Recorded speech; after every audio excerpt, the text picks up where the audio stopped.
Now we are in an advanced stage and we are talking about different aspects, different characteristics, different factors that are related to the studies of the population or the demography.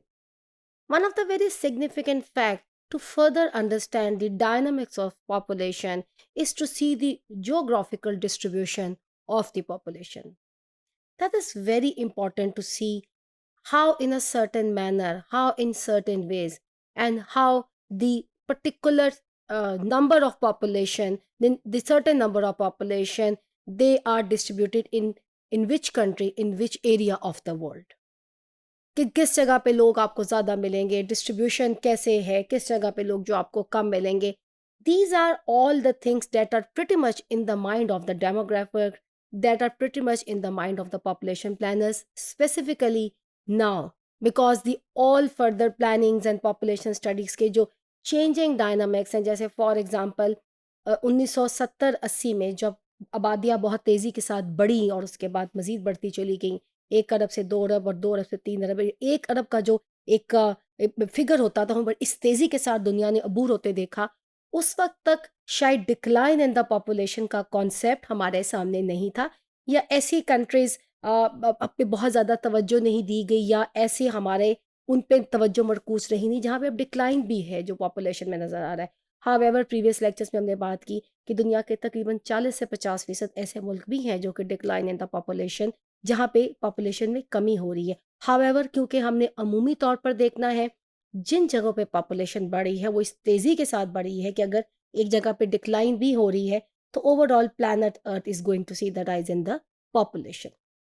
Understanding global population trends and anticipating the global changes to come are the crucial for the achievement of the 2020 Sustainable Development Goal. Dear students, we all know that we had a Millennium Development Goal which were set by the United Nations, और उसमें मुख्तलिफ किस्म के goals रखे गए थे, health से related, education से रिलेटेड, एनवायरनमेंट से रिलेटेड, और सेट किए गए थे targets for the every country to achieve by 2015.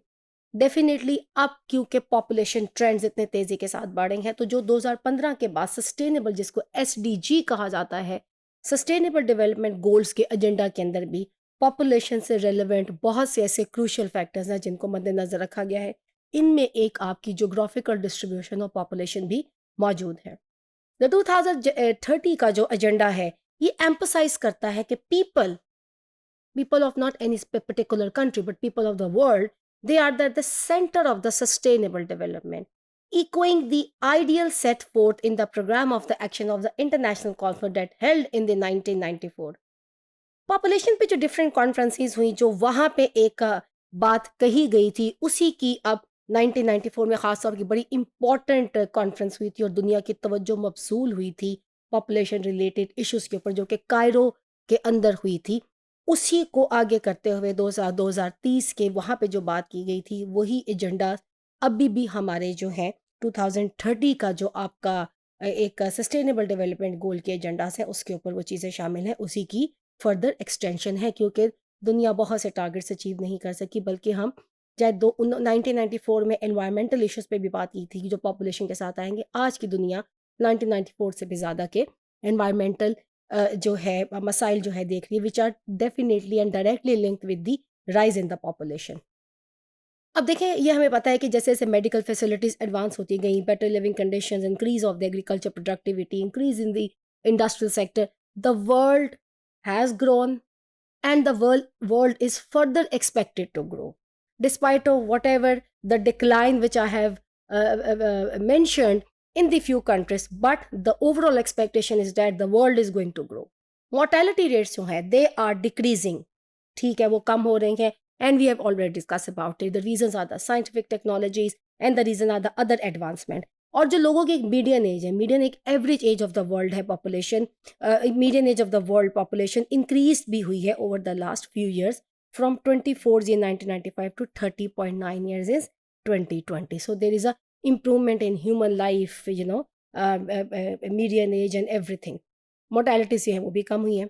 So United Nation department of economics and social affairs के मुताबिक the number of the people is estimated in दुनिया में, the number of the people is estimated to grow steadily, और 21वीं सदी में global population है that is very important to see कि देखिए इसका एस्टिमेट किया गया है 10.87 बिलियन पीपल जो है 11 अरब की आबादी जो है वो आने वाली 2 3 4 5 सदियों में जो है वो हमें नज़र आ सकती है, या कुछ ही सालों के अंदर हमें बड़ी तेज़ी से दुनिया की आबादी जो बढ़ती हमें नज़र आती है।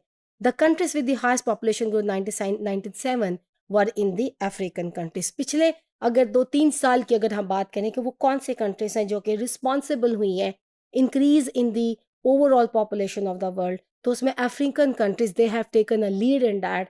और यकीनन किसी भी कंट्री के जोग्राफिकल लोकेशन, उसके कल्चर एस्पेक्ट, उसके social aspect, economic aspect, rise in the population, family planning, इन सारी चीज़ों पे बहुत ज़्यादा असरअंदाज होते हैं। कॉजेज ऑफ द पॉपुलेशन में पहले ये बात पढ़ चुकी हैं। Lack of literacy, lack of family planning methods, government policies उस तरह से सही इंप्लीमेंट नहीं हो पाती, लोगों के अंदर अवेयरनेस नहीं है। तो this becomes a huge reason that जो है हेल्प किसी भी कंट्री की जो पॉपुलेशन को बढ़ने का इजाफा बनता है। लेकिन एक जगह की पॉपुलेशन जो बढ़ी होती है वो पूरी दुनिया पे है जो असरअंदाज हो रही होती है। एनवायरनमेंट आपका जो है वो बराबर का ख़राब हो रहा है, क्योंकि सूरज एक है, चाँद एक है, ये वही ज़मीन है। और ओवरऑल जो है हम इस पे जो असरात जो है वो छोड़ेंगे, वो हमारी आने वाली नस्लों के लिए, हमारे लिए यकीनन नुकसानदेह हैं। So the country with the highest population decline rate in the 2017 was the Cook Island. एक कुक आइलैंड है डियर स्टूडेंट। बड़ा इंटरेस्टिंगली अगर हमें डिक्लाइन इन द पॉपुलेशन नज़र आएगा तो उस आइलैंड में सबसे ज़्यादा नज़र आएगा। फिर बड़ी कंट्रीज भी इसके अंदर है, जापान है, जर्मनी है, सारों के अंदर आपको डिक्लाइन इन द पॉपुलेशन नज़र आएगा। The Cook Island, the population decreased by about 2.79% compared to the previous year. Now, this is, you can see the population growth and distribution chart, and this is the population in the million. You can see 1,000, 2,000, 3,000, 4,000, and these are the continents of the world. Now, look at the Asia. Look at the rise in the population, जो कि Asia के अंदर जो है वो हमें नज़र आता है। फिर अफ्रीका है, फिर यूरोप है, और उसके बाद नॉर्थ अमेरिका में आपको पॉपुलेशन जो है वो कम नज़र आती है। तो एशियन कंट्रीज स्पेशली देखिए, इसके अंदर चाइना आ जाता है, इंडिया आ जाता है, पाकिस्तान आ जाता है। पहले अगर 6 कंट्रीज 5 कंट्रीज दुनिया की उठा ली जाए, इसके अंदर इंडोनेशिया आता है, तो 4 तो आपको एशिया के अंदर मिल गई। तो ऑब्वियसली एशिया जो है वो बड़ी तेज़ी के साथ, सो जैसा कि एशिया की मैं बात कर रही हूँ, it is the most populous continent इस वक्त दुनिया में है। चाइना जो कि which is an Asian country which is also our neighbouring country, it was the country with the largest population. और मिड 2019 में about 1.4 billion, huge, 1.4 billion people have lived in the China. China ने one child policy 1979 में ही adopt कर ली थी। उसके असरात यकीनन बहुत अरसे बाद चाइना के ऊपर आने शुरू हुए। अब एक सर्टेन ट्रेंड ऐसा भी रिसर्चेस कहती हैं कि अब इन्होंने इतना ज़्यादा कंट्रोल कर ली कि कुछ सालों बाद चाइना जो है वो बड़ी पॉपुलेशन नहीं रहेगी, because they have successfully adopted few policies that have helped China to contain their population, and the असरात जो हैं वो उनकी इकोनॉमिक ग्रोथ, उनकी सोशल ग्रोथ दुनिया में नज़र आती है। तो एक चाइना की मिसाल अगर हम सामने रखें तो ऐसे ममालिक इंडिया है, पाकिस्तान है, जब पहले 5 छठे नंबर पे 2 ममालिक आ रहे हैं। They really have to work hard in terms of the policies and plannings, ताकि वो कंटेन करें अपनी पॉपुलेशन को और अपनी आने वाली नस्लों को पॉपुलेशन के जो ओवर पॉपुलेशन के असरात हैं उनके उससे महफूज रख सकें।